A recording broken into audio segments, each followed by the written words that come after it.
Hello বন্ধুরা, আজকে আমি কাঁঠাল তরকারি করব। তো সবাই চলুন দেখে আসি আমার কাঁঠাল তরকারির রেসিপিটি। তো প্রথমে আমি একটি কড়াইয়ে তেল দিয়ে দিয়েছি, তারপর পেঁয়াজ কুচি, দুটো এলাচ, দুটো দারুচিনি, তেজপাতা দিয়ে ভালো করে পেঁয়াজের সাথে ভেজে নিলাম।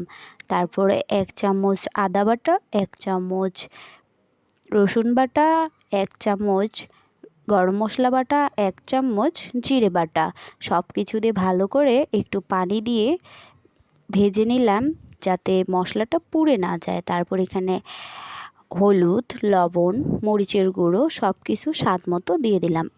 তো আপনারা আপনাদের স্বাদ মতো সব কিছু দিবেন। তো আমি একটু ঝাল খেতে ভালোবাসি, তাই আমি মরিচের গুঁড়োটা একটু বেশি করেই দিয়েছি।